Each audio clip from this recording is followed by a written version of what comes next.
지금 이제 말씀 나눴던 대로 뭐 연초부터 100세 쇼크 재앙이냐 축복이냐 뭐 장수 리스크 이런 보도들이 많았습니다. 그래서 뭐 일종의 경고의 의미도 있는 것 같은데 좀 공포분이 일어날까 많은 분들이 걱정을 많이 하시는 것 같습니다. 그래서 저는 이제 사실 뭐냐면 이 인생 후반을 좌우하는 리스크가 5가지가 있는데 여기에 어떻게 대응을 해야 될까 이런 말씀을 좀 드리려고 그러는데요. 먼저 이제 그 리스크라고 하는 말에 대해서 이게 영어 시간 아닙니다만은 좀 이렇게 확실히 해놓고 넘어가고 싶은데요. 이 리스크 하게 되면은 이걸 위험이라고 다들 번역을 하시거든요. 근데 저는 그냥 리스크는 그냥 리스크라고 번역하는 게 좋다 이렇게 얘기를 합니다. 이거는 좀 알아두실 필요가 있는데 뭐냐면 이 위험이라고 하는 말에 이 원래 영어는 데인저 중학교 때 배웠죠. 그러니까 뭐냐면 폭탄 터져서 죽을 위험, 홍수 나서 죽을 위험 이게 이제 이 데인저입니다. 근데 이 리스크라고 하는 말은 뭐냐면 예를 들어서 요즘 뭐 주식 투자 유행인데 어느 분이 삼성전자 주식을 80만 원에 샀더니 나중에 올라서 100만 원이 됐다. 그럼 돈을 벌죠. 근데 혹시 잘못돼가지고 삼성전자 주가가 60만 원으로 떨어지면 20만 원 손해보거든요. 그러니까 잘 될 수도 있고 잘못될 수 있는 거 이게 바로 리스크입니다. 그래서 이제 이 데인저는 속절없이 당하는 건데 리스크는 공부를 해서 잘하면 이게 관리할 수가 있는 거거든요. 우리가 인생을 살아가면서 이 리스크를 이렇게 안지 않으면 성공할 수가 없습니다. 예를 들어 어떤 젊은 청년이 아주 예쁜 아가씨가 있는데 저 아가씨를 내 아내로 만들어야지. 그러면 일단 프로포즈를 해야 됩니다. 이 딱지 맞을 게 겁나가지고 프로포즈 안 하면 생전 안 되거든요. 그러니까 이제 이 마찬가지로 사업을 해서 돈을 벌어야 되겠다.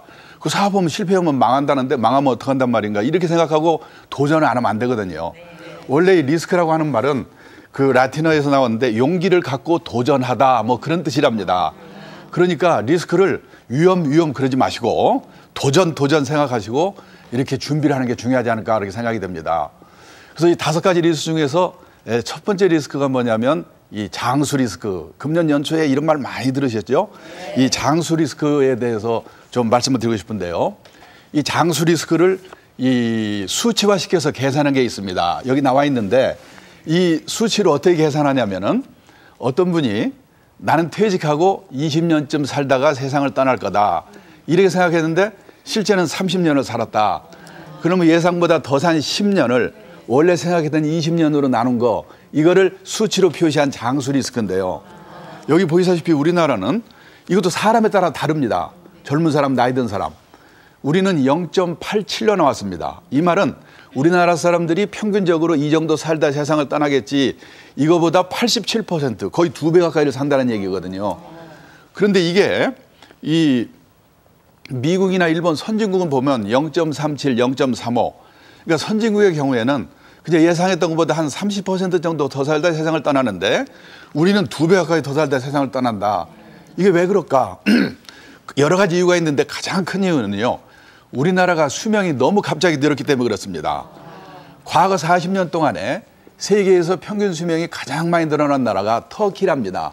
27년. 그다음에 두 번째가 우리나라인데 26년이 늘었습니다. 너무 갑자기 수명이 늘었기 때문에 이 실감을 못하는 겁니다. 자, 그러고요.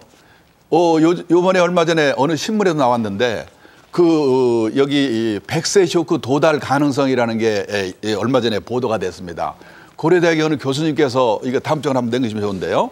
이 연구를 해서 발표하셨는데 1937년생, 지금 74세시지요. 중에서 지금 살아계신 분 중에서 100세를 돌파할 가능성이 있는 분이 남자는 18.5%, 여자는 22.4%. 지금 74세 되신 분의 5분 중에 1분 정도가 100세까지 사신다는 거거든요. 근데 저는 1947년생인데 저보다 2살 위에 45년생은요. 그러니까 지금 몇 살입니까? 66세죠. 이분들은 남자가 23.4%, 여자가 32.5%가 100세에 도달할 가능성이 있답니다. 그러니까요. 생각보다 오래 사는 겁니다. 이거를 미리미리 생각해야 된다. 그래서 우리가 이 100세의 장수가 이게 위험이 아니고 축복이 되기 위해서는 우선 계획을 세워야 됩니다. 그냥 계획 없이 살거나 아니면 70세까지 살겠지 생각했는데 나중에 100살까지 하면 골치 아픈 거거든요. 그러니까 100세 인생을 염두에 두고 계획을 세우면 그러면 축복이 되는 거고 계획 없이 그냥 적당히 살다 가겠지. 이렇게 되면 이게 이제 장수가 바로 위험이 되는 겁니다. 그때 위험이죠. 네. 자, 그래서 일단은 이 100살까지 산다. 이런 생각을 하고 인생 설계를 해야 됩니다. 물론 그러다가 세상을 떠나면 그건 그만이죠. 네. 자, 그게 첫째가 장수 리스크입니다. 자, 두 번째가 뭐냐면은 그러다 보니까 많은 분들이 오래 살아야 된다. 아까 김재원 아나운서께도 말씀하셨지만은 그러니까 돈이 필요하지. 재테크를 잘해서 돈만 많이 벌어놓으면 되겠지. 이런 생각을 하는 겁니다. 근데 아니지요. 두 번째가 뭐냐면 건강입니다. 그래서 그걸 건강 리스크라고 그러죠. 그 미국, 일본에서 얼마 전에요. 퇴직한 분들에게 물어봤습니다. 우리가 퇴직하면은 생활비가 줄 거다. 이렇게 생각하죠? 생활비 줄었습니까? 물었더니요. 안 줄었다는 대답이 30%, 40%라는 겁니다. 그 왜 안 줄었습니까? 하고 물었더니 특수 질병, 암, 치매 뭐 여러 가지 있거든요. 그러니까 옛날 60세나 65세쯤 세상을 떠날 때는 그냥 나이 들어서 갔나 보다 이렇게 생각하는데 100살까지 사니까 알지도 못한 여러 가지 병들이 많이 생기는 겁니다. 자, 그래서 이 젊을 때부터 건강에 조심을 해야 되죠. 뭐 폭탄주 20잔씩 마시고 담배 뻑뻑 피워야 되고 이런 거 안 해야 되지만은 그래도 보면요.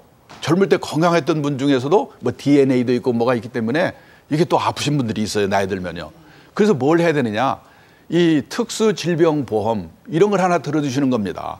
뭐 암보험이라든지 치매보험이라든지 저도 사실 몇 년 전에 우연히 어떤 분의 꼬임에 넘어가 가지고 제가 암보험을 들었습니다. 저는 집에 가서 저희 아내가 제 암보험 들었다는 말 듣고 웃었어요. 그 암이라는 건 팔자송환인데 뭐 그런 걸 왜 들었냐. 제가 웃었는데요. 저 사실 지난 몇 년 사이에 부부가 암에 걸렸거든요. 저희 집사람이 그걸 농담으로 쌍암이라고 그럽니다. 그것도 살았으니까 그런 농담을 하죠. 절묘하게 되는 겁니다. 그거 안 들었으면 참 큰일 날 뻔하겠구나. 그래서 나이 들면 이거 들기도 어려워요. 또 비싸집니다. 젊을 때 그리고 간단히 그런 보험 하나 들어두는 거. 이게 바로 이 건강 리스크. 여기에 대응하는 방법이죠. 자, 세 번째는 또 뭐냐. 세 번째는요. 자녀 리스크입니다. 자, 리스크를 위험이라고 많이 번역하시는 분들은 자녀가 위험하다고? 아니, 귀여운 자식이 왜 위험해? 위험합니다. 본인이 아무리 성공을 하고 돈을 많이 벌어도 나중에 노후에요. 이 자식들이 잘못돼가지고 고생하는 분 많거든요. 자, 여기 그 표를 보시면 알겠는데요. 이 우리나라, 미국, 일본에 이 뭡니까? 60살 이상 된 분들이 생활비를 어떻게 조달하는가 이렇게 조사를 해봤습니다. 근데 우리나라는요.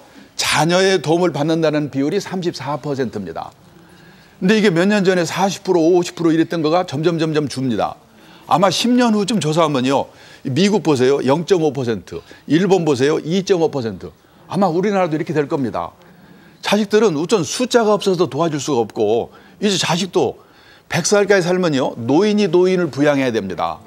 그러면요. 자식들 자기들도 살아야 되기 때문에 도와줄 수가 없어요. 아마 이렇게 될 겁니다. 그런데 지금 우리나라 부부들에게 물어봅니다.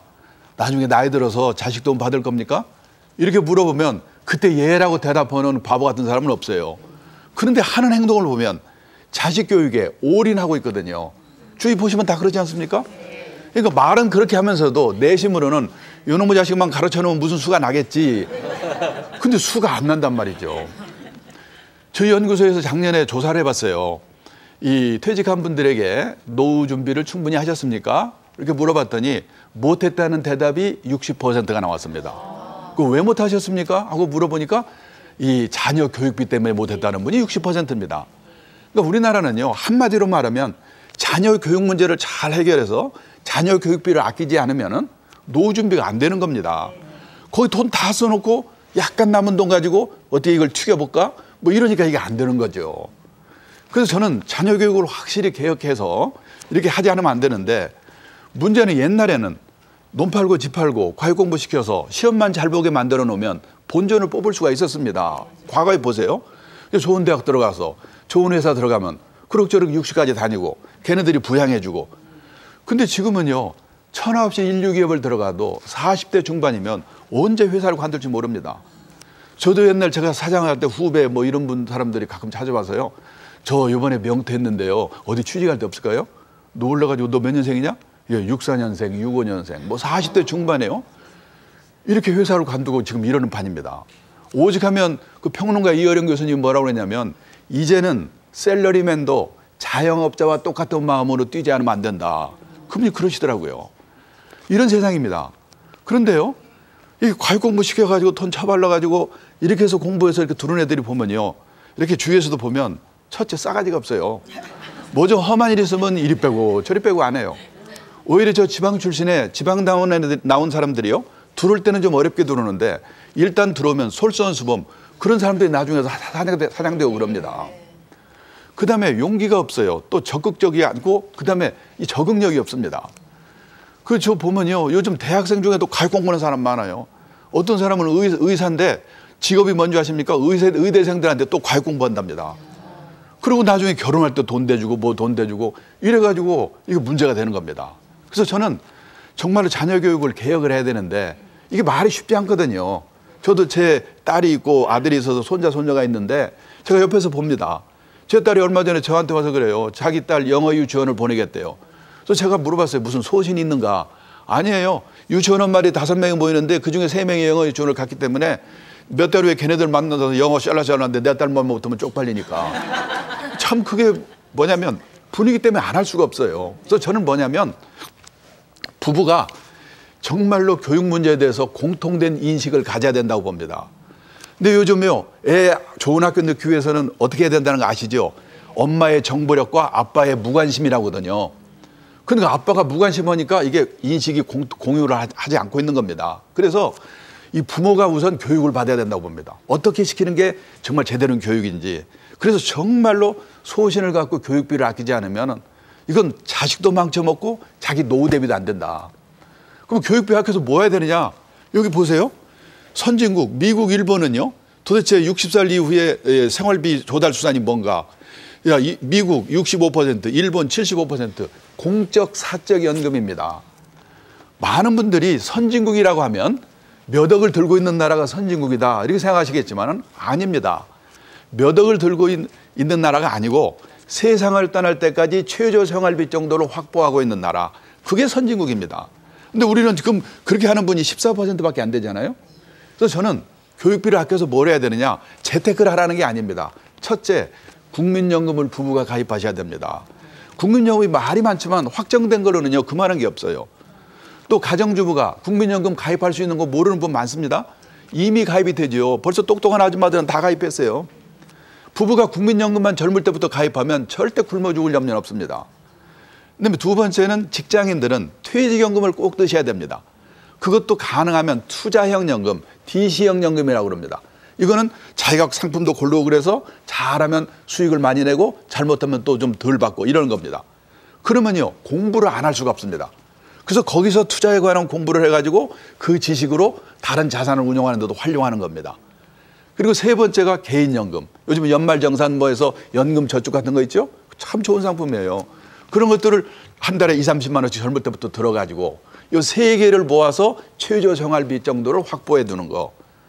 이것이 100살의 세상을 떠날지 100살의 세상을 떠날지 모르는 게 이 리스크, 이거에 대비하는 겁니다.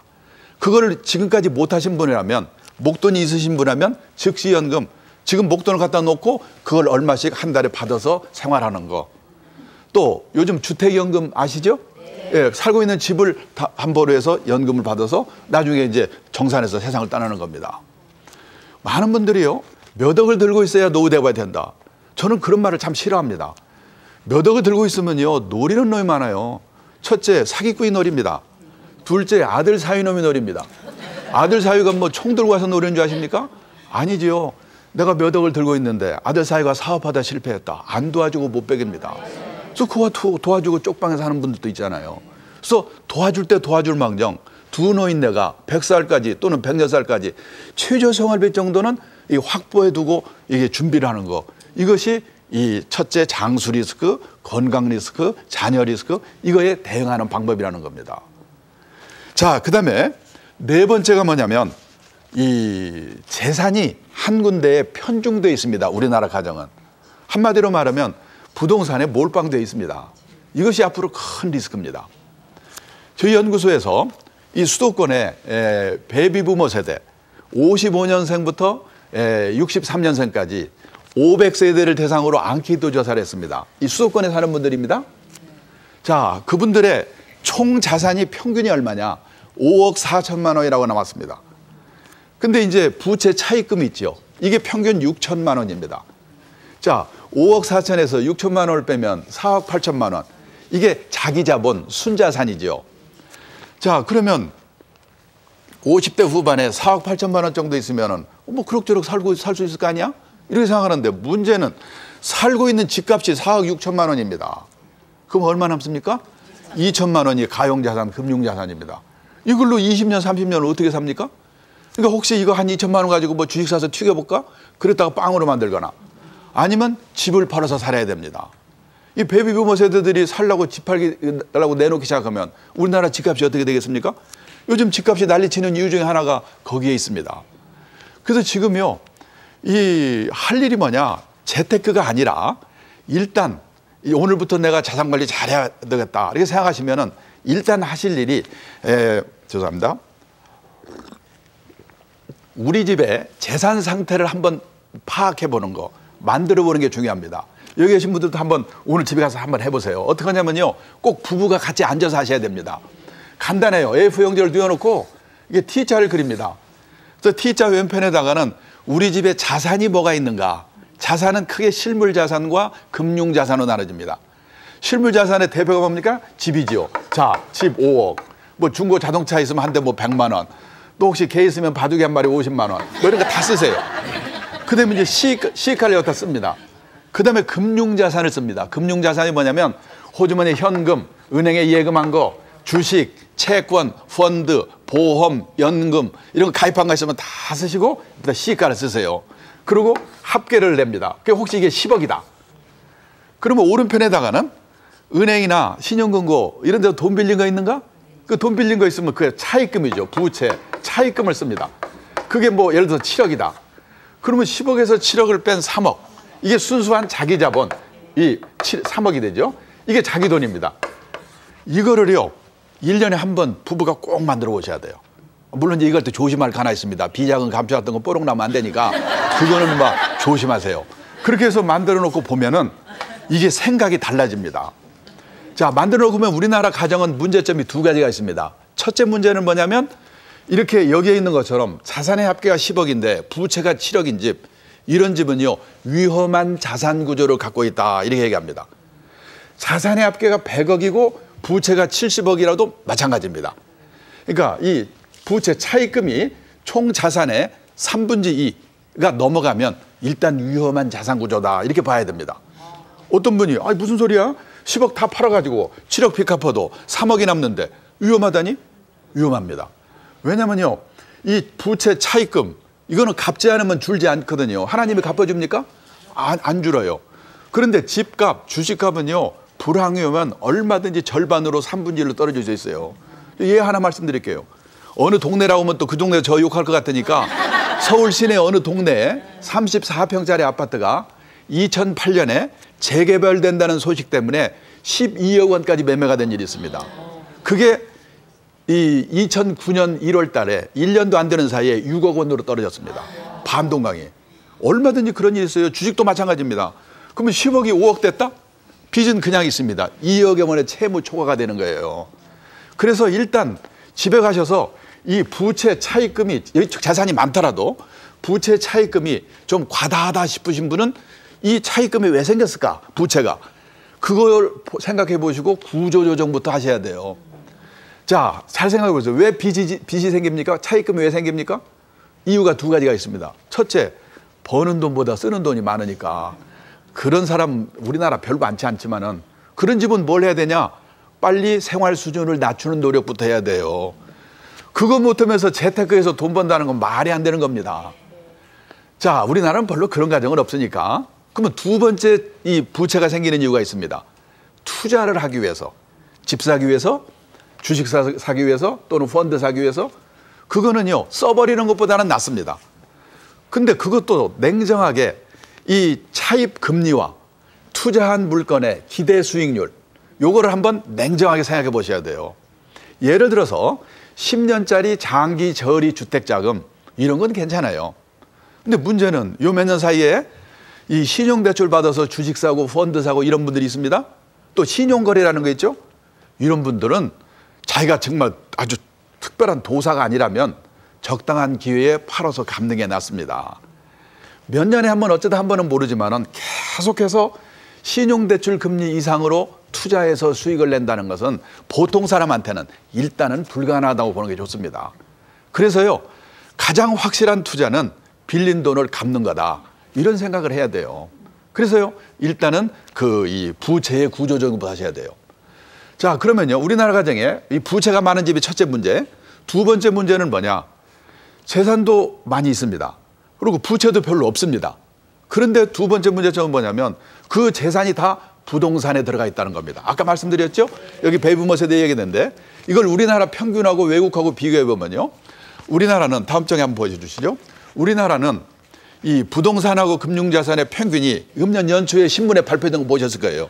부동산이 78, 금융자산이 22. 그러니까 약 4대 1입니다. 부동산 대. 여기 계신 분 마찬가지일 거예요. 우리나라는 재산이 골 부동산이라고 해도 과언이 아닙니다. 다 부동산이고 예금이나 조금 있고 주식이나 좀 하고 그게 우리나라입니다. 그런데 그 밑에 미국 보세요. 부동산 대 금융자산 33대 67, 약 1대 2. 금융자산이 부동산의 2배가 넘습니다. 우리와 반대입니다. 미국은 왜 그럴까? 지금 우리나라도 알게 모르게 그런 방향으로 가고 있습니다. 자, 그 밑에 일본을 보세요. 일본도 1980년대까지는 우리 못지않게 부동산 비중이 높은 나라였습니다. 왜? 땅값, 집값이 엄청나게 비쌌기 때문에. 근데 이게 10분지율로 떨어져, 5분지율로 떨어져. 지금 보십시오. 39대 61. 미국 비율 비슷해 가고 있습니다. 제가 어디 가서 이 비율 말씀드리면 사람들이 표정이 나타납니다. 아, 저 사람은 증권회사에서 왔구나. 이제 주식사라고 꼬시려고 그러는구나. 그러니까 부동산 안 된다고 해놓고 이제 막판에 가면 주식사라고 할 거야. 다 그런 표정이에요. 지금 여기 두 분 비율 그런 표정 주고 계시네요. 예. 근데 저는요, 꼭 부동산이 나쁘다. 그런 뜻이 아니고 부동산에 집중되어 있는 게 문제다. 그래서 앞으로 우리나라 사람들이 부동산과 관련해서 생각을 바꿔야 될 게 있는데요. 첫 번째, 우리가 집 문제 하나만 보겠습니다. 우리나라 사람들은요, 결혼하면 우리의 소원은 내 집 마련. 평생 집 한 채 갖고 그냥 고생하다가 세상을 떠나는데 앞으로 집에 대해서 생각을 많이 바꿔야 돼요. 뭐냐면 제가 아는 일본 친구가 있는데 이 동경 수도권에 사는데요. 1984년에 28평짜리 아파트를 우리 돈으로 1억 2천만 원에 사가지고 그게 쫙 올라서 일본의 집값이 제일 비쌀 때가 1990년이었습니다. 3억 6천만 원까지 올랐대요. 6년 만에 3배 올랐습니다. 무지하게 올랐죠. 그러면 1990년이 일본에서 어느 때냐면 일본에서 40살 먹은 사람 숫자가 제일 많을 때입니다. 대개요. 어느 나라의 집값이 피크는 40세 연령 인구가 제일 많을 때 고금방일 경우가 많습니다. 우리나라는 그때가 언제인 줄 아십니까? 우리나라는 1971년생이 숫자가 제일 많아요. 그때 110만 명 났거든요. 작년에 우리나라 출생자 몇 명 된 줄 아세요? 40만 명 깼을 거랍니다. 3분의 1로 줄어요. 그 71년생이 40살 되려면 금년 2011년. 이런 게 다 관계가 있는 겁니다. 그렇게 오른 거가 최근에 얼마까지 떨어진 줄 아세요? 6천만 원까지 떨어졌답니다. 동경 시내 중심가에서 지하철 타고 50분 내지 1시간이면 갈 수 있는 거리. 그래서 제가 야, 너희 집은 왜 이렇게 떨어졌냐 그랬더니요. 이게 낡은 아파트이기 때문에. 근데 우리나라는 낡은 아파트가 더 오르잖아요. 왜 그런 줄 아십니까? 재개발한다고.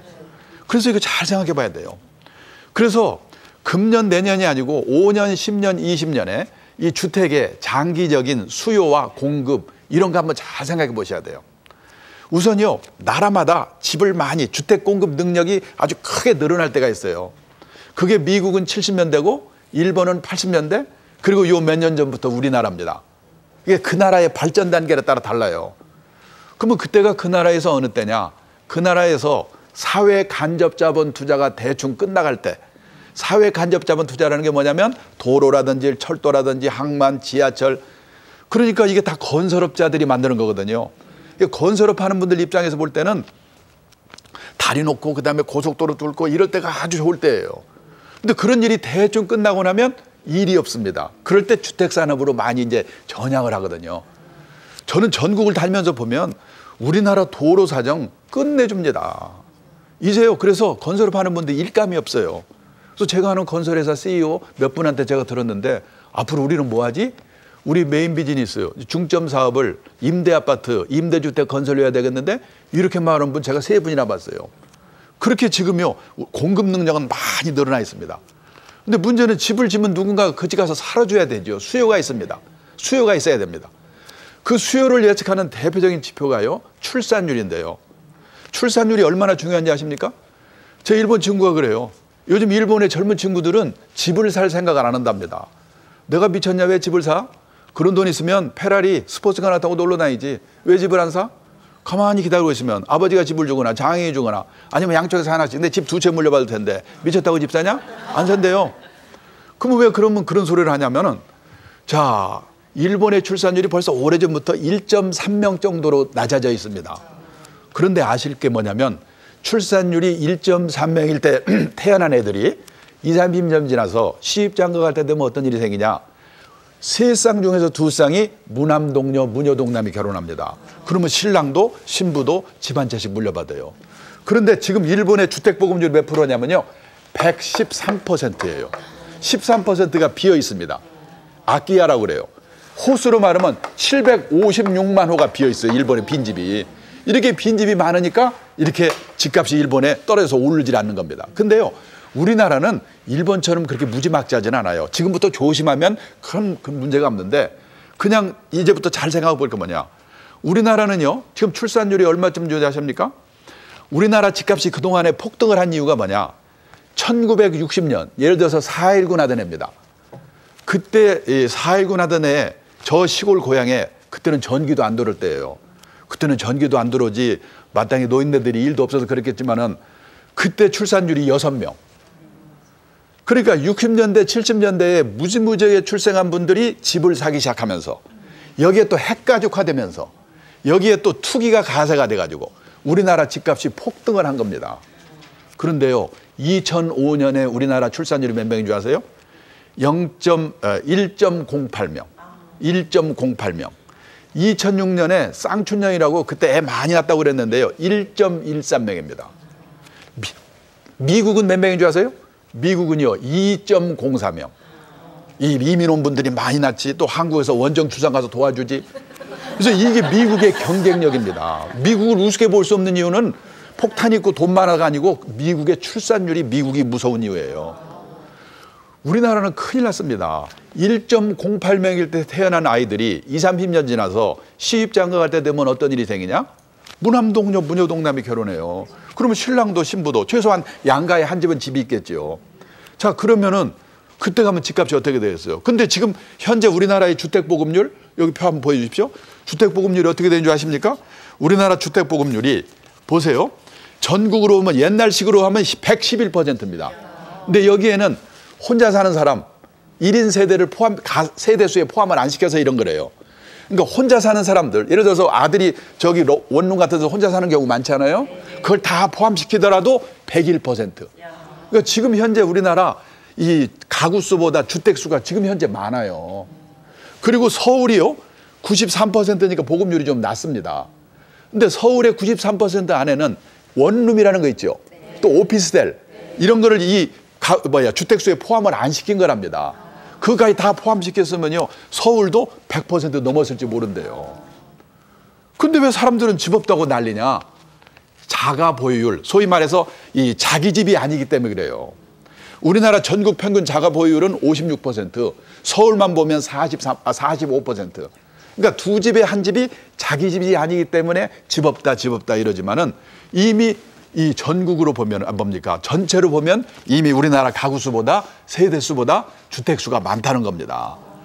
지금 이러니까 20년, 30년 지나서 무남동녀, 무녀동남 결혼할 때는 어떻게 될 거냐 그죠? 그건 그때가 생각할 일이지 아닙니다. 지금부터 생각해서 미리미리 대비해야 돼요. 그때 가서 딱땅해서 하려면 안 되거든요. 자, 그래서요. 그럼 여기까지 결론이 뭐냐? 그러니까 빨리 집 팔아서 주식 사란 말이냐? 이렇게 알아들으세요. 아니에요. 오해하지 마세요. 뭐냐면 결론이 뭐냐? 자산관리 원칙으로 보나 앞으로 이 주택시장의 전망으로 보나 조심을 해야 된다. 그래서 자산관리 원칙이 뭔지 아십니까? 첫째, 재산을 어느 한 곳에 집중시켜서는 안 됩니다. 우리나라는 부동산에 집중되어 있다고 그랬죠? 집중시켜서는 안 됩니다. 그래서요, 나이가 들면 들수록, 그 다음에 소득 수준이 높아가면 높아갈수록 부동산의 비중이 낮아지고 금융자산의 비중이 높아지는 게 자산관리의 원칙이라는 겁니다. 그래서요, 뭐냐면은 예를 들어서 50대, 60대 퇴직을 앞두고 있는 분들의 부동산 대 금융자산은 반반 정도는 우리나라 형편을 볼 때 돼야 돼요. 근데 아까 베이비부머 세대 그렇게 됩니까? 안 되죠. 이게 지금 우리나라의 문제라는 겁니다. 물론 젊은 신혼부부는 집 한 채 은행빚밖에 없어요. 그래도 괜찮아요. 왜? 젊으니까. 그래서 그 젊은 신혼부부가 나이가 들면 들수록 소득 수준이 높아가면 높아갈수록 부동산의 비중이 낮아지고 금융자산의 비중이 높아지는 거, 이게 자산관리의 원칙이라는 겁니다. 이거를 꼭 생각하라는 겁니다. 그리고요, 집 문제 가지고 하나 더 생각할 게 뭐냐면, 이제 돈이 좀 있으신 분 중에 노년에 대형 고층 아파트 이런 데 사는 분들이 있는데, 이런 분들은요 좀 나이 드시기 전에요 이 구조 조정하는 게 좋습니다. 제가요 이 아들 딸 시집장가 다 보내고 이 두 노인분이 사시는 분들이 이 뭐 60평 70평 사는 분들이 계세요. 그래서 제가 그분들한테 물어봅니다. 아, 이거 두 노인 내가 이렇게 넓은 데 사세요? 그럼 대답이 뭔지 아십니까? 아, 그래야지 아들이 사회 가서 자고 가지. 안 자고 갑니다. 우리 아들놈도 한 번도 자고 간 일 없어요. 네. 지금까지는요 희소 가치 때문에 대형 아파트가 많이 올랐어요. 근데 앞으로 잘못하면 대형 아파트가 애물단지가 될 가능성이 있어요. 2030년이 되면 우리나라 전 세대 중에서 혼자만 사는 세대, 둘만 사는 세대의 비율이 52%가 된대요. 벌써 그 조짐이 나타나요. 전세 가격만 봐도요, 어느 지역 보니까 31평짜리 아파트 전세가 3억 5천입니다. 근데 65평짜리 아파트 전세는 얼마인 줄 아십니까? 4억 5천. 이 갭이 점점 줄어요. 이런 거 앞으로 잘 보셔야 돼요. 그리고 고층 아파트. 우리나라가 유난히 고층 아파트를 좋아합니다. 어느 지방 도시에 고층 아파트 20층짜리만 올라가길래, 아니 저긴 땅도 많은데 왜 이렇게 고층이야 그랬더니요, 처음에는 5층으로 지려고 그랬대요. 그때 동네 주민들이 몰려와서 왜 서울 사람만 20평에 살아야 되느냐, 우리도 20평에 살고 싶다 올려라, 그래서 올렸대요. 그런데 젊을 때는 괜찮아요. 노인 중에서도 전기 노령기 이 70대 이전까지는 괜찮은데 후기 노령기 75세 이상 되면 진짜 노인이거든요. 이때 가면 조심해야 돼요. 재작년에 이 신문에 한번 보셨을 거예요. 일본에서 난리가 났어요. 오하라 레이코라고 뭐 한 우리말로 뭐 국민 탤런트입니다. 이 사람이 세상을 떠났는데요. 사흘 만에 발견이 됐어요. 그래가지고 일본이 벌컥 뒤집혔습니다. 국민 탤런트가 세상을 떠났는데 사흘 만에 발견돼가지고 그걸 고독사라고 그러죠. 그래가지고 조사를 해보니까 어느 큰 아파트 단지 안에서는요, 과거 3년 동안에 고독사한 사람이 25명. 근데 그 사람들이 죽어서 발견될 때까지 시간이 얼마나 걸렸냐? 평균 21.3일이 걸렸대요. 얼마나 비극입니까? 이런 일이 왜 생기냐? 사람이 들락날락하는데 살지 않기 때문에 그래요. 근데 저 30층, 40층에 살고 있어 보세요. 거기 관문을 뚫고 올라가려면 5개는 통과해야 됩니다. 그 어떤 사람이 찾아옵니까? 그런 데 살다가 고독사하는 거예요. 그래서 앞으로 조심해야 됩니다. 자, 그래가지고 그러니까 노년의 대형 고층 아파트가 조심해야 된다는 거고요. 그다음에 또 하나 뭐냐면, 요즘 아까 뭐 주택보급률이 100% 넘었다고 그러니까 열받는 분이 계실 거예요. 지금 전세 대란이지 않습니까? 참 이거 좀 참 가슴 아픈 일이에요. 요즘 전세 대란 때문에 속상해가지고 그냥 무리하게 돈 빌려서 집 사는 거, 이거는 조심해야 돼요. 요번에 이 전세 대란이라는 게 왜 생겼냐? 어떻게 보면요, 비정상적인 국면에서 정상적인 국면으로 가는 과정에 있는 겁니다. 뭐 여러 가지 이유 있어요. 정부의 정책도 좀 잘못된 게 있고 뭐도 잘못된 게 있는데요. 가장 큰 이유는 뭐냐면요, 집값이 오를 전망이 없기 때문에 그런 겁니다. 우리나라 전세는 세계에서 우리나라밖에 없어요. 뭐냐면 집을 그 전세를 놓는 분은 어떤 분이냐? 가능하면 전세를 많이 끼고 그다음에 돈 빌려서 집을 삽니다. 그래서 빌려줍니다. 그러면 몇 년 기다리면 집값이 올라요. 그러면요, 그 전세 주고 나서 이 오른 만큼 돈을 벌 수가 있거든요. 또 전세 사는 사람은 5억에 전세 살다가 나갈 때 그대로 찾아가지고 나가는 겁니다. 양자에게 그렇게 좋을 수가 없어요. 그런데 집값이 오를 것 같지 않으니까 사람들이 이제 집을 살 생각을 안 하는 겁니다. 그러니까는 집 살라고 했던 사람도 전세로 버티는 거예요. 그리고 또 하나, 내년에 보금자리 주택 뭐 있지 않습니까? 그게 보통 시중 가격의 한 30% 좀 싸게 이제 분양이 되는 겁니다. 무주택자로 버티고 있어야 그걸 분양받을 수 있거든요. 그래가지고 지금은요, 가능하면 다 전세로 살라고 그러죠. 이런 문제 때문에 이게 지금 이렇게 되고 있는 거거든요. 그래서 이게 종당에는 결국은 우리나라도 다른 나라처럼 월세로 가게 될 거예요. 이렇게 생각하는 게 좋습니다. 그래서 문제는 여기서 열받아가지고 물론 약간 무리해서 집을 사는 건 좋습니다. 그러면요, 마음에 안심감이 생겨요. 그리고 약간 무리해서 집을 샀기 때문에 전략을 하게 됩니다. 그거는 좋아요. 그런데 겁도 없이 돈 많이 빌려서 집 샀다가 하우스 푸어라고 그러죠. 큰일 날 수 있어요. 그거는 조심해야 됩니다. 자, 집 문제에 대해서는 이 정도로 말씀을 드리고요. 자, 그 다음에 이제 부동산에 편중된 이 자산 구조 리스크를 말씀드렸습니다. 이제 마지막으로 5번째가 뭐냐면 인플레 리스크입니다. 인플레가 뭔지 아시죠? 물가가 올라서 돈 가치가 떨어지는 거예요. 2008년에 금융위기, 그래가지고 세계 각국이 돈을 많이 푼 거 아시죠? 옛날 같았으면은 그 정도 돈을 풀었으면요, 광란 물가가 됐을 거예요. 근데 요 몇 년 사이에 의외로 물가가 그래도 조용합니다. 우리나라 뭐 얼마 전에 배추값 오르고 이런 거는 예외고요. 왜 그러냐? 선진국이 불경기 때문에. 오히려 이웃나라 일본 같은 데는요, 뒷불에 물가가 좀 떨어진다고 난리예요. 그런데 언제까지나 그럴 거냐? 아닙니다. 요즘 슬슬 보면요, 이게 이 풀어놓은 돈이 돌기 시작하면서 물가를 자극하는 게 그런 움직임이 보입니다. 그리고 더 무서운 거는요, 인도, 중국, 인구 대국, 13억 인구, 15억 인구, 이 인구 대국이 그동안에는 가난해서 소비를 잘 못했어요. 근데 이 인구 대국의 소득 수준이 높아가면서 뭐 소비가 지금 엄청 늘어납니다. 우리 지금 서울 와서요, 일본 사람이 돈 쓰는 줄 아십니까? 중국 사람들이 왕창왕창 사가거든요. 그 13억, 15억 인구가 식량, 자원 싹 쓸 거예요. 그때 가서 물가가 오르면요, 나는 열심히 일했습니다. 그걸로 예금했습니다. 그랬더니 돈 가치가 떨어져 보세요. 이게 노후 준비가 되겠습니까? 자, 이거는 좀 잘 기억해 두세요. 1년에 3%만 물가가 올라, 3% 인플레가 25년이 계속되면 지금의 100만 원이 48만 원 가치로 줄어든답니다. 다 20년, 30년에 쓸 돈인데 예금해서 갖고 있었더니 절반 이하로 돈 가치가 줄어들면 이게 노후 대비가 되겠습니까? 그래서 여기에 대응할 수 있는 자산관리 방법을 생각해 봐야 돼요. 그게 금융자산 중에서 저축상품이라는 게 있습니다. 이거는 예금하는 거. 그거 갖다 맡기면 책임져 주는 겁니다. 그런데 이거 가지고는 이제 어렵게 됐단 말이죠. 그래서 일부의 자산을, 금융자산을 어디에 운용해야 되느냐? 투자상품이라는 데 운용을 해야 됩니다. 투자상품이라는 게 뭐냐면 가능성을 믿고 자금을 투하하다. 이게 투자의 뜻인데, 주식이라든지 채권이라든지 펀드, 보험 중에서도 변액보험, 연금 중에서도 변액연금, 이렇게 이제 투자상품입니다. 이거는 잘하면 돈을 벌어요.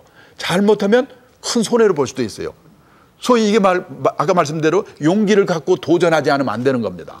그거를 투자상품이라고 그래요. 그래서 이제는요, 어느 정도 리스크가 따르지만은 고수익을 낼 수 있는 투자상품에다가 어느 정도 자산을 이렇게 넣지 않으면 안 된다. 이런 말입니다. 자, 여기까지 말씀드리면 이제 드디어 본색이 나타나는구나. 이제 주식사라는 얘기가 나오겠구나. 이렇게 생각하실 겁니다. 그런데 아니에요. 지금 주가지수가 2,000을 넘었잖아요. 이게 꼭 3년 전에 2,000을 넘었어요. 제가 3년 전 2,000 때 나와서 제가 강의를 한 일이 있습니다. 굉장히 부담스러워요. 드디어 이제 주식사라고 할 모양이구나. 그런데요, 지금 주가지수가 어제도 2,100을 넘었는데, 그러니까 요즘요, 의견이 반반입니다. 어떤 분은 세상이 달라졌다. 2007년에 우리나라 500대 기업이 1년간 번 돈이 영업이익이 70조 원이었답니다. 근데 작년에는 100조 원이랍니다. 40%가 늘었어요. 세계에서 우리나라 기업이 같이 이렇게 강해진 기업이 없다. 그러니까 앞으로 더 오른다. 이렇게 말하는 사람이 있습니다. 근데 또 어떤 사람은 그래도 상대적으로 미국이나 이런 데보다 우리가 좀 형편이 낫기 때문에 외국 돈이 우리나라에 들어와서 그 돈이 주가를 올린 거야. 작년에 우리나라에 20조 원 정도 외국인 자금이 들어왔어요. 그런데 올릴 때는 잘 올리는데 이 외국인 자금이요, 변덕이 심하대요. 그래서 무슨 일이 조금만 나면 언제 철수할지 모른답니다. 그럴 때 주가는 또 골치 아플 거래요. 지금 양분되었어요. 누구 말을 듣겠습니까? 첫째, 누구 말을 들어야 될 게 모릅니다. 들었다고 해도 6개월, 1년 후 이거를 데리고 샀다 팔았다 해서 보통 사람이 돈 번다는 것은 말이 안 돼요. 그래서 여기서 지금 이 투자를 하긴 해야 되는데 뭘 생각이 되느냐? 원칙을 확실히 이해하고 그걸 어떻게 하면 실천할까? 이거를 잘 생각해 보셔야 됩니다. 그중에 제일 먼저 생각해야 될 게 뭐냐면 도대체 내가 투자를 왜 하는가? 저는요, 투자를 왜 하는가를 생각할 때 옛날에 한 10여 년 전에 제 사부, 미국 사람이 하나 있는데 저한테 준 책이 있어요. 근데 거기에 뭐라고 나왔냐면 장수 리스크 이런 말이 있더라고요. 10년 전에 그 책을 제가 봤어요. 그래서 뭐라고 썼는가 가서 봤더니 이렇게 써 있어요. 우리가 병이 들거나 교통사고를 당해서 평균 수명보다 일찍 죽을지도 모르는 위험에 대비해서 생명보험에 가입을 하고 오래 사는 장수 리스크에 대비해서 투자를 하는 거다. 바로 이겁니다. 뭐냐면 보통 투자 왜 하세요? 여기 다 물어보면 그걸 질문이라고 하세요? 돈 벌려고 하죠. 이렇게 생각하는 거예요. 아니고 장수 리스크 20년, 30년 후에 행복하게 살기 위해서 투자를 하는 겁니다. 그래서 그게 장기 투자가 되는 거예요. 투자를 하는 목적, 노후 대비로 하는 거예요. 그거는 학교 갓 졸업하고 직장 생활을 막 시작한 사람도 노후 대비로 지금부터 계획을 세워서 투자를 시작하면 20년, 30년 장기 투자가 되는 겁니다. 그러니까요, 투자의 목표를 확실히 정해야 됩니다. 그다음에 두 번째 할 일이 뭐냐면 투자의 원칙이 뭐냐. 첫째, 주식을 하든 또는 주식형 펀드를 하든 투자할 때는 소액, 이번 달에 월급 타서 쓰고 50만 원 남았다. 그러면 50만 원, 50만 원, 50만 원 이 적금 붓듯이 적립식으로 하는 겁니다. 그래서 1년, 2년, 3년을 했더니 그게 5천만 원이 됐다, 1억이 됐다. 그러면 그때는 방법을 바꿔요. 그걸 뭐라고 하냐면 포트폴리오 방식이라고 그러는데요. 예를 들어서 공격적인 주식형 펀드의 뭐 절반, 아니면 채권형 펀드의 절반, 이런 식으로 형편에 맞게 이렇게 분산을 시키는 거. 그걸 포트폴리오를 짠다고 그래요. 아주 쉬운 방법은 뭐냐면 100에서 자신의 나이를 뺍니다. 30대, 40대, 50대. 예를 들어서 내가 50대다, 40대다. 100에서 40을 빼면 60이 남습니다. 그러면 60% 정도를 주식이나 주식형 펀드 공격적인 데 넣으시고 40% 정도는 채권형이나 CMA 같은 안정적인 데 넣고 이렇게 분산해야 돼요. 그거를 포트폴리오 방식, 거치식 이렇게 말합니다. 그래서 기간을 정해요. 6개월 또는 1년. 그래서 정기적으로 점검해가지고 비율이 넘은 거는 팔아버리고 비율이 줄어든 건 다시 사고 이런 거를 기계적으로 이렇게 지키면 되는 겁니다. 이게 중요한 거예요. 원칙을 지키는 거. 많은 분들이 투자라고 하면 뭐 남이 모르는 엄청난 걸 알아야 된다 이렇게 생각하는데 아닙니다. 간단한 투자의 원칙을 지키는 거 이게 중요합니다. 자, 예를 들어서요. 제가 적립식 한번 말씀을 드려보겠습니다. 적립식 투자라는 거요. 여기 모르는 분 없을 거예요. 이번 달에도 50만 원, 다음 달에도 50만 원 이렇게 투자하는데 그거는 주식형 펀드나 혼합형 펀드로 하는 게 좋습니다. 예를 들어서 주식형 펀드로 이번 달에도 50만 원, 다음 달에도 50만 원 투자를 하면은 주가가 높을 때는 비싸니까 수량을 조금 삽니다. 근데 주가가 떨어지면 기분은 나쁘지만 수량을 많이 삽니다. 그래서 최소한 3년 정도는 계속을 해야 됩니다. 3년을 할 각오가 없으면 처음부터 하지를 말아야 돼요. 그러면요, 비쌀 때는 수량을 조금 사고 쌀 때는 많이 사고 3년 이상 계속하면 그 매입 단가, 평균 단가가 이렇게 점점 낮아지는 효과가 있어요. 그래가지고 만약에 지난번 3년 전에 주가 지수가 피크일 때 2007년 가을에 시작을 했다고 하면 작년 연말까지만 계속했으면요, 그 사이에 주가가 반동강 이하로 떨어질 때도 있었거든요. 그런 걸 참고 그냥 꾸준히 3년을 계속했다면 작년 연말 현재로 주가는요 3년 전보다 작년 12월 31일에 주가가 0.7% 떨어져 있었습니다. 그런데 적립식으로 투자를 계속한 사람은요 평균 34% 정도 수익을 냈어요. 이게요 그냥 단순히가 그렇지 가중을 하면 훨씬 더 높습니다. 이게 바로 이 투자의 원칙을 지키는 거에 유리한 거예요. 그런데 이 원칙을 지키는 거 무지개 어렵습니다. 자, 우선요 많은 분들이 지금 적립식 투자한 그 계좌 수가 무지하게 많은데 언제 시작했냐? 2007년 가을에 대부분 시작했어요. 이때 주가가 피크일 때. 참 이상해요. 바닥에서 시작하면 얼마나 좋습니까? 근데 그때는 죽어도 안 합니다. 무서우니까. 그런데 언제 시작하냐? 2007년 가을처럼 주가가 막 2천을 넘을 때. 왜 그때 시작을 한 줄 아십니까? 신문 텔레비가 그냥 놓아두질 않아요. 오늘 또 올랐다네, 내일 또 올랐다네, 옆에 철수 엄마 돈 벌었대, 영희 엄마 돈 벌었대. 그래서 참다 못해가지고 에이 나도 한번 하자고 딱 들어간 게 2007년 가을입니다. 그래서요, 좋아, 나도 이제 투자를 해서 돈 좀 벌어야지. 한 달에 50만 원씩 주식 펀드 시작을 했어요. 그래서 1년을 열심히 부었습니다. 그랬더니 2008년 가을이 됐어요. 1년 후 주가 지수가요 54% 마이너스예요. 반동강 이하로 떨어졌어요. 뭐처럼 밥 먹고 허리띠를 졸라매고 돈을 아껴서 1년을 딱 했더니 반동강 이하로 떨어보세요. 어떤 자식이 나한테 펀드 사라고 한 거야. 꼴도 보기 싫어요. 그래서 다 팔고 나가버렸어요. 그리고요 아주 나가면 또 괜찮습니다. 1년쯤 지나서 오른 뒤에 다시 들어옵니다. 이게 참 어려운 거예요. 예. 그러니까 문제는요. 그러니까 이거를 문제는 뭐냐면 원칙을 아는 게 중요한 거 아니고 지켜야 되는데 이거예요. 이때쯤 기분은요. 지금 지나고 보니까 아무것도 아닌데 2008년 가을 금융위기 나가지고 주가가 하루에도 100포인트씩 폭락합니다. 남말할 거 없어요. 저도 마찬가지예요. 저도 한 달에 얼마씩 월급 타서 하고 있는데 이때가 되니까 저희 집 사람이 그래요. 제가 이제 매월 월급 타서 불입금을 넣으려고 그러면 넣지 마 그러는 거예요. 폭락하니까 무서우니까. 그러면요. 비쌀 때는 넣고 떨어지면 기분 나빠서 안 넣고. 그러면 평균 가격을 언제 낮춥니까? 이 평균 가격이거든요. 이게 평균 낮추는 거. 언제 낮춰요? 그러니까 결국은 엄청난 걸 아는 게 중요한 게 아니라 이런 때 이렇게 폭락할 때 이때의 분위기는요. 마치 내일 지구의 종말이 올 것 같은 공포 분위기입니다. 그 공포 분위기 속에서도 그달의 불입금을 넣을 수 있는 용기가 있어야 돼요. 그리고 때로는 2, 3년 기다릴 수 있는 인내심이 있어야 돼요. 그래서 어려운 거예요. 근데 사람들은 뭘 남 모르는 거 엄청난 거 알아야 되는 거 좀 생각하는데 첫째 알기도 어렵거니와 알고 나서 그대로 실천이 어렵단 말이죠. 그래서 다시 말씀드립니다. 지금 주가지수가 2,000을 넘었지만요. 오늘 가서 시작해도 돼요. 정한 금액을 주식형 펀드나 혼합형 펀드로 비가 오나 눈이 오나 이거를 쭉 계속을 하면 돼요. 그게 중요하다는 겁니다. 자, 그래서 이제 이렇게 계속을 쭉 하셔야 되는데 이게 여기까지가 말씀드린 그래서 해서 어느 정도 이제 모아가지고 이게 목돈이 됐다. 5천만 원이 됐다. 1억이 됐다. 그러면요. 그때는 또 방법을 아까 말씀드렸죠. 이 포트폴리오 방식 또는 거치식이라고 그러는데 이건 나중에 공부 좀 하세요. 그것도 별로 어려운 게 아닙니다. 내 형편, 나이라든지 재산 상태라든지 가족 상황이라든지 또는 이 자신의 성향이라든지 이 금융기관에 가서요. 괜찮은 금융기관에 가시면은 우선 형편을 물어보는 설문지를 주어요. 그 귀찮다고 생각하지 마시고 설문지에 대답을 잘 하시면 아, 사모님은 공격형인 주식형 펀드의 50%, 그다음에 좀 채권형 펀드의 40% 또는 이 MMF나 CMA 한 10%쯤 하셔야 되겠군요. 그래서 비율을 짜요. 그래가지고 거기서 이제 펀드를 고르는 겁니다. 여기서요. 좋은 펀드를 골라야 돼요. 아무리 비율을 그렇게 짰더라도 개똥 같은 펀드 골라버리면 아무 의미가 없으니까. 그래서 우량 펀드를 골라가지고 그래서 이제 투자를 합니다. 투자를 한 뒤에는 그냥 그대로 놓아두면 안 돼요. 기간을 정해두고 정기적으로 점검을 해야 돼요.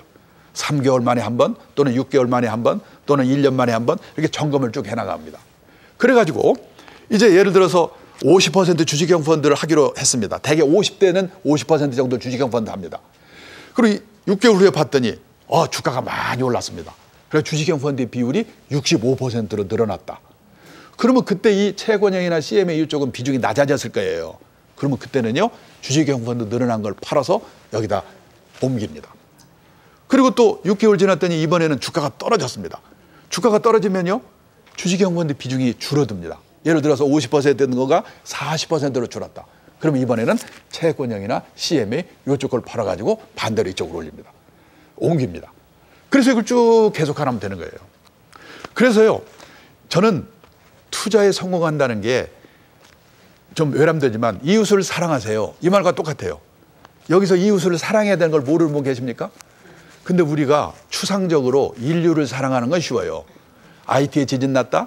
중국에 지진 났다. 10,000원이나 5만 원 보내주고 나는 인류를 사랑했다. 근데 문제는 옆에 꼴보기 싫은 놈, 미운 며느리, 미운 시어머니 사랑하는 게 쉽으니까 미치지요. 마찬가지로 이 투자라고 하는 것도 원칙을 지키는 거 이게 쉬운 게 아니에요. 그래서 이 일반 보통의 투자자들은 어려운 걸 알라고 생각하지 마시고 어떻게 하면 원칙을 지킬 수 있을까 이걸 생각해 보라는 겁니다.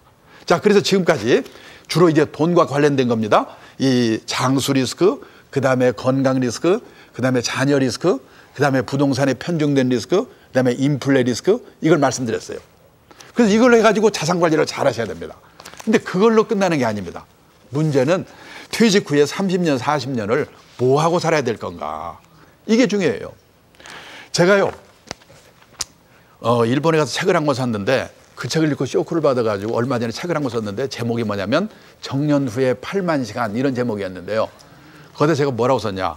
우리가 60에 정년퇴직을 한다고 가정하자. 지금 우리나라에서 학교 선생님, 공무원 빼고 나면 직장에서 60까지 버티는 사람이 몇 사람이나 있습니까? 자, 어렵지만 60까지 일했다고 가정합니다. 그리고 80까지만 산다고 가정하자.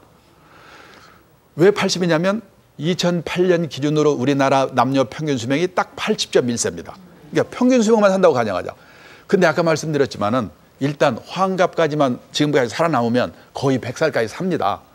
막 그렇더라도 평균 수명만 산다고 가정을 해도 정년 후의 인생이 20년입니다. 20년이면 이게 어느 정도 길인 줄 아십니까? 하루가 24시간입니다. 현역 시절에는요, 무지하게 바빠요. 일해야지, 술 먹어야지, 연애도 해야지. 그러니까 뭐 하루가요, 100시간이었으면 좋겠어요. 근데 정년퇴직을 하고 나면 이놈의 시간이 안 갑니다. 잠자는 시간, 밥 먹는 시간, 화장실 가는 시간, 이거 다 빼도 하루에 11시간 정도 남아요. 얼마 전에 어느 재벌 그룹에서요, 정년퇴직을 앞둔 직원들을 부부를 불러가지고 교육을 시켰답니다. 거기 갔다 오면 저한테 그래요. 강사가 오더니 그러더래요. 다음 달부터 정년이시죠? 그러면 그 다음 날부터 하루 일과 일주일 일과 한 달 일과표를 예상해서 한번 써보세요. 이걸 뭐라고 쓸까? 막연히 앉아있는데 마누라는 어떻게 쓰는가? 봤더니 그냥 받자마자 써내려가는데요. 아침에 일어나서 밥하고 빨래하고 청소하고 계모임 갔다 육성에 갔다 딸려집 갔다. 저희 집 사람도 지금 초등학교 육성회 사람 요즘도 만나서 밥 먹고 그래요. 근데 자기는요 10시까지 써놓고 나니까 쓸 말이 없더래요. 남자들은 이래요. 그래서 최소한 11시간 남습니다. 곱하기 365일 1년이죠. 곱하기 20년 이게 바로 83,300시간입니다. 근데 83,300시간이면 이게 어느 정도 길인 줄 아십니까? 지금 우리나라 직장인들이 회사 하나에 와서 근무하는 시간 얼마인 줄 아세요? 연평균 2,261시간입니다. 그러면 83,300을 2,261로 나누면요 36년이에요. 그러니까 정년 후에 20년이 현역 시절에 36년에 해당한다. 100살까지 산다면 40년이니까 72년입니다. 도대체 이 긴 인생을 뭐하고 살아야 될 건가? 그래서요, 이 돈 많은 분들도 요즘 만나서 그래요. 이거 아침에 일어나면 어딜 가지? 뭐 하지? 소일거리. 그리고요, 똑같이 노후생활 하시는 분 중에서도 만족도를 조사해 보면 하다못해 10만 원짜리 종이 줍는 거라도 해서 뭔가 일하는 사람이 이 그냥 놀고 있는 사람보다 만족도가 2배가 높다는 조사가 있어요. 그래서 뭔가 해야 됩니다. 해야 되는데요. 어떤 일을 해야 되느냐? 그거는요. 이 자기 형편에 맞는 일을 골라야 돼요. 그래서 대개 선진국의 경우는 3가지로 갈라집니다. 열심히 살았는데 유감스럽게 노후생활비가 모자란다. 그런 분들은요. 나는 할 수 없다. 이제 체면불구하고 뭐 허드렛 일이라도 해가지고 한 푼이라도 벌 방법이 없을까? 이 일을 찾습니다. 미국, 일본 가면요. 나이든 노인네 분들 이렇게 일하는 그 사례가 다 그겁니다. 근데 우리나라는요. 그동안은 사실은 일도 없지만은 하고 싶어도 이게 쪽팔려서 잘 안 됐는데 작년, 재작년부터 우리나라도요. 엄청나게 달라지고 있어요. 지금요. 저희 연구소에서 은퇴와 투자라는 잡지를 내고 있는데요. 작년 9월호에 이런 분이 소개됐어요. 이분은 교장 선생님 하신 분이에요. 그런데 지금요. 남이섬에서 이 미화원 청소 일을 하고 계십니다. 남이섬에 한 달에 10,000명 정도 사람이 드나든답니다. 한 달에 하루에 관광객이. 그분들이 버린 쓰레기를요. 4명의 미화원이 치운대요. 얼마나 힘들겠어요? 그래서 한 달에 100만 원을 버신대요. 그런데 이 더 미치는 거는 옛날에 자기가 교장을 했는데 사람들이 모르니까 신씨 이거 치워 이거 치워. 그럼 얼마나 쪽팔리겠어요. 그리고 더 기분 나쁜 건 뭐냐. 옛날에 교장 선생을 같이 했던 분들이 가끔 전화를 해서 항의를 한대요. 너 교장 망신시킬 일이냐? 그러니까요. 그런 데서 소신을 갖고 일하는 사람도 있고 시간 남아서 그런 데 전화하는 사람도 있고 세상 가지가지입니다. 그분이 그래요. 그게 뭐가 어떠냐 이거죠. 지금 남이섬에 평생 고용이 보장된 사람이 6분이 계시답니다. 건강하고 성실한 분이죠. 요번에 자기가 7번째가 될 것 같다. 그러시더라고요. 또요. 이 시니어 클럽이라는 데 각지에 있습니다. 거기 관장님들 얘기 들어보면요. 전직 사장하는 분들이 이 택배 같은 걸 하신다거나 요즘요. 사회조사 같은 게 많습니다. 조사원 같은 걸 하셔가지고 얼마씩 버시는 분들이 있어요. 지금 이런 분들이 주위에 많이 늘어납니다. 우리가 아셔야 될 게 뭐냐면 한 달에 50만 원, 허드렛 일이라도 해가지고 50만 원을 벌면 2억 원의 정기예금을 갖고 있는 효과가 있습니다. 2억 원 정기예금 모으는 게 얼마나 힘듭니까? 그게 한 달에 50만 원 허드렛 일에서 벌면 그걸 버는 효과가 있는 거예요.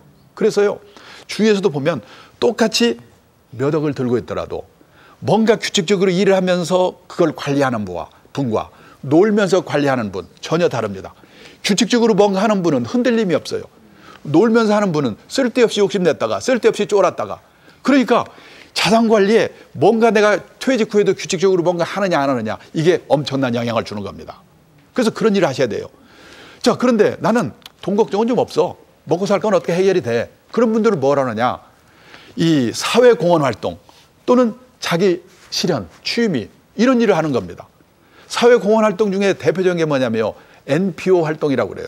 앞으로 NPO라는 말 잘 알아두세요. 민간 비영리 조직 자원봉사단체 뭐 이런 뜻입니다. 미국 가면요 200만 개 정도의 NPO가 있어요. 일본도 지금 이런 단체가 막 많이 늘어나고 있어요. 지금 우리나라도 그래요. 사랑의 집짓기, 헤비타트 이런 단체 들어보셨죠? 그런 데 가서 보람 있게 뭔가 일을 합니다. 그래가지고 현역 시절 같으면 100을 받았을 텐데 한 30이라든지 50 정도만 받습니다.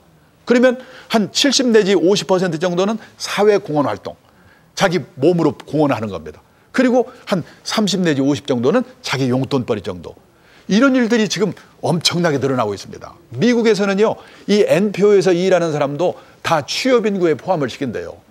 제가 몇 년 전 통계를 보니까 미국 전체 취업 인구의 9.8%, 10명에 1명이 그런 데서 일한대요. 미국의 주요 직업란에 보면 NPO라는 직업이 있을 정도입니다. 그런 일들. 그리고 또 하나는 뭐냐면 이 취미, 자기 실현 이런 식의 일입니다. 제가 아는 또 어떤 분은 건설회사 사장을 한 분입니다.